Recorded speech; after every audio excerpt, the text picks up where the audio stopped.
Olá, eu sou Messia, professora de língua portuguesa, e hoje eu estou aqui para falar para vocês sobre adequação vocabular, não é? E aí, para começar, eu trouxe um trecho de uma obra chamada Quarto de Despejo, de Carolina Maria de Jesus, que diz assim: já que o meu filho já sabe como é o mundo, a linguagem infantil entre nós acabou-se.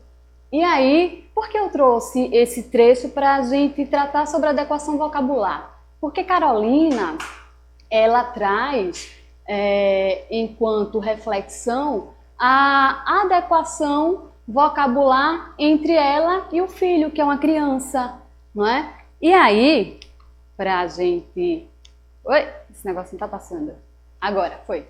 E aí, para que a gente possa entender um pouquinho, né, e começar a refletir sobre a adequação vocabular, é importante que a gente observe esse post do Recife Ordinário que eu trouxe para vocês. Então, certamente, vocês já viram isso em algum lugar, não é? E aí diz assim: qual frase do centro do Recife você está com mais saudade de ouvir? Eu estou com saudade de ouvir todas, não é? Não sei vocês. E aí a gente tem no primeiro plano do post uma pessoa, possivelmente um vendedor, que faz chip da oi, chip da ti, não é? E aí nem sei se pode falar nome de oitinho aqui, mas enfim, a gente dá um pi aí. Bom, no outro lado a gente tem pincel e tatuagem, jovem alguém, né? Vendendo pincel e tatuagem se referindo a um jovem. No terceiro plano da imagem a gente tem avaliação é grátis. E aí, mais abaixo a gente tem que amolar alicate e benção. E no último, né, plano da foto a gente tem céu sem balança, óculos de grau, senhor. Então o que é que a gente percebe nessa imagem? A gente vê que as pessoas às quais oferecem um produto às outras pessoas que passam pela rua do centro do Recife, elas utilizam um vocabulário específico para se referir a cada pessoa específica também, não é? Então, por exemplo, quando o vendedor de pincel e tatuagem ele vai se referir a uma pessoa, ele utiliza a palavra jovem, ele escolheu essa palavra para se referir àquele público, àquela pessoa, né? Possivelmente é uma pessoa jovem. E aí a gente vê que no último, por exemplo, tem óculos de grau senhor. O vocábulo, a palavra, ela já foi selecionada tendo em vista um outro público, que possivelmente é uma pessoa, né, que não é mais jovem, digamos.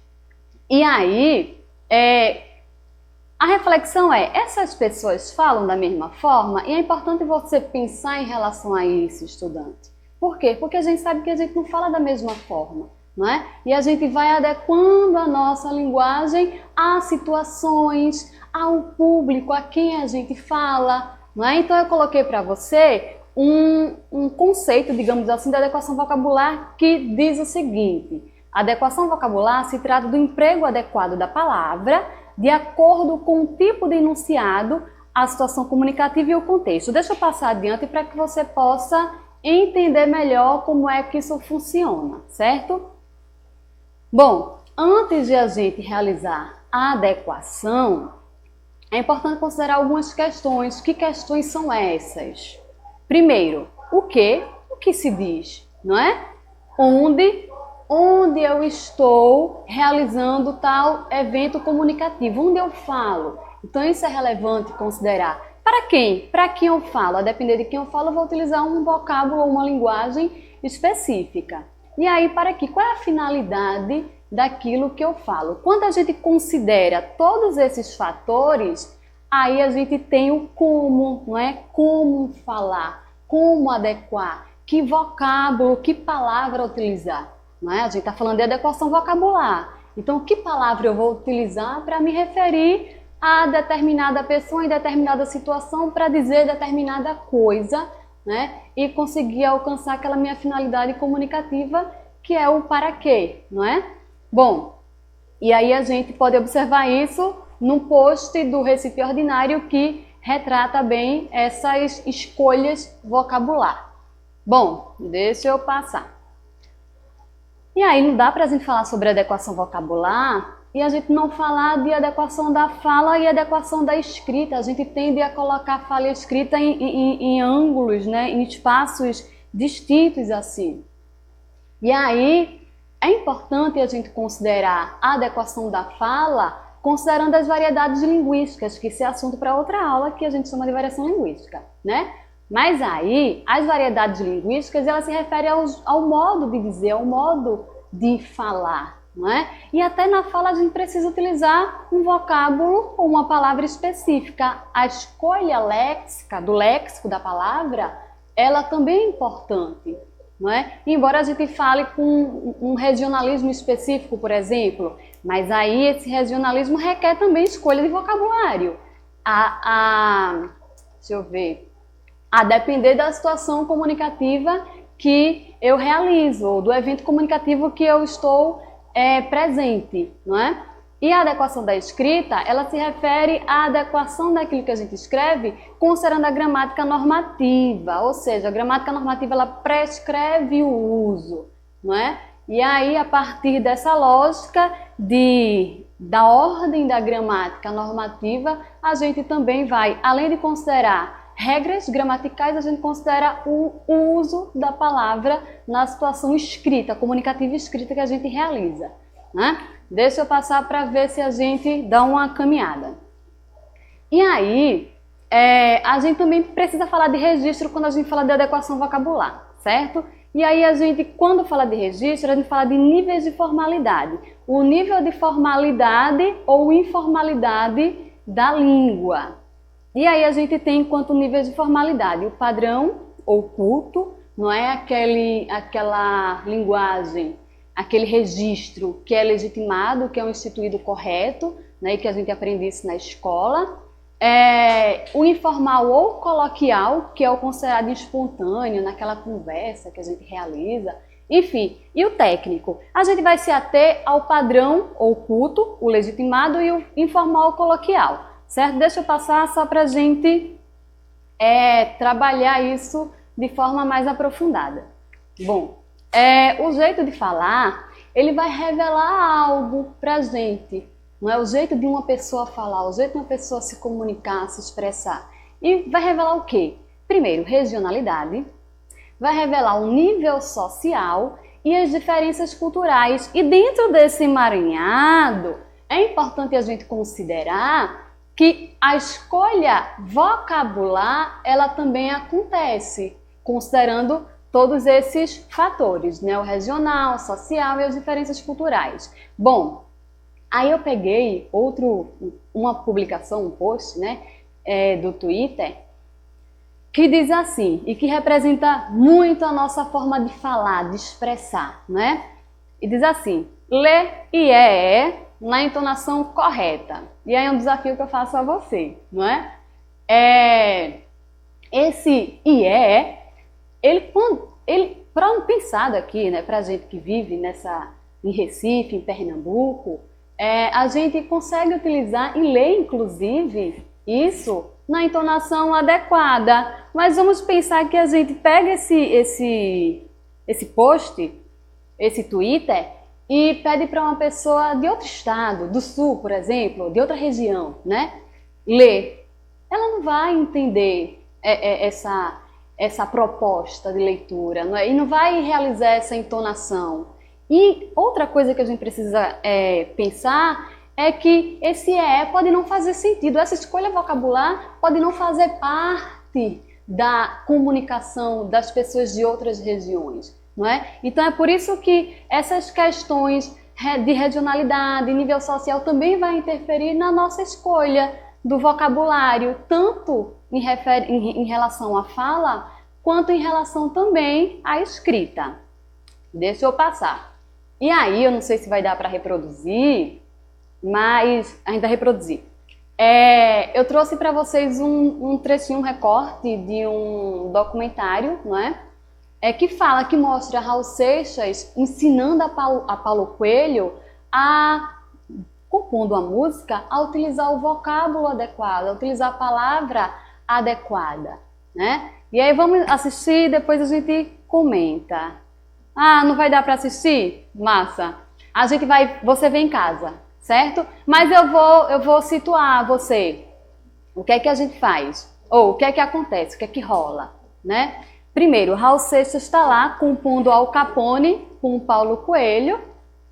E aí, Paulo Coelho começa a compor de forma muito complexa.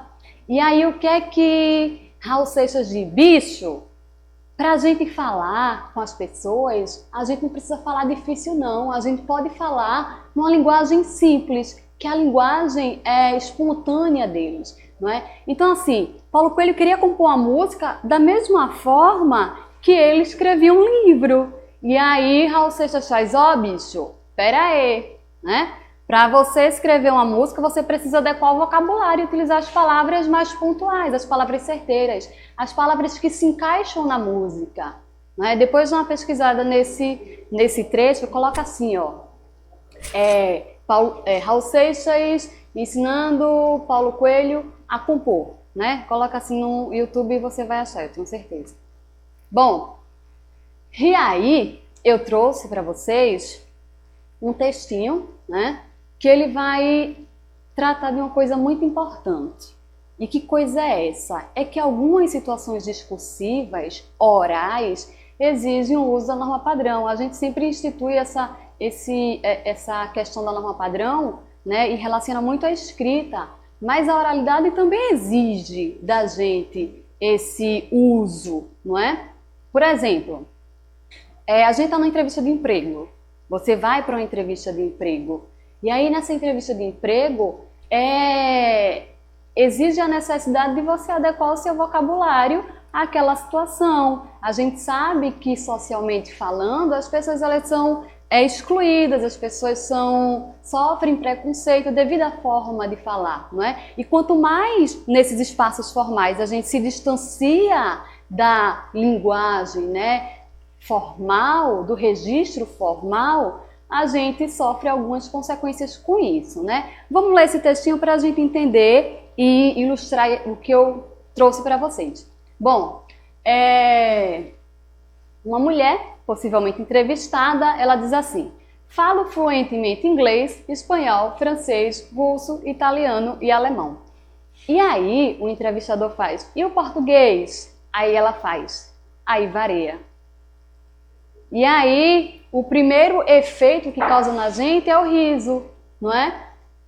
Mas o que é que a gente precisa considerar em relação a isso? É que essa situação, ela acaba demonstrando para a gente como as pessoas, elas são discriminadas pela forma de falar, não é? E aí a importância de você adequar o seu vocabulário em situações formais, de você, às vezes, transpor as regras da gramática, que a gente relaciona muito à escrita, também para a fala, não é? Considerando, claro, os fatores regionais e considerando também que a língua falada, ela não se constitui erro quando não se aproxima da gramática normativa, certo? O que é que vai ser constituído erro? É a gramática, é a escrita, quando ela não se relaciona, quando ela não, quando ela não é apresentada de forma ou conforme as regras gramaticais, certo? E vale lembrar também que nem sempre o texto escrito ele precisa se adequar à regra gramatical. Por quê? Um bilhete, por exemplo, é um texto informal, né? E pelo fato do bilhete ser um texto informal, eu não necessariamente preciso escrever corretamente, certinho, tudo que eu coloco lá. Eu posso abreviar algumas palavras, eu posso colocar palavras usuais, informais. A mensagem do WhatsApp, por exemplo, você não vai dizer espero-te amanhã. Não, você vai dizer te espero amanhã, né? Pelo WhatsApp. No WhatsApp, essas informalidades, elas são permitidas, não é? E a gente precisa levar isso em consideração. Bom, mas a gente precisa se ater um pouco ao texto escrito, que na nossa vida escolar, o texto escrito ele é muito cobrado da gente, nessa adequação à escrita, enfim.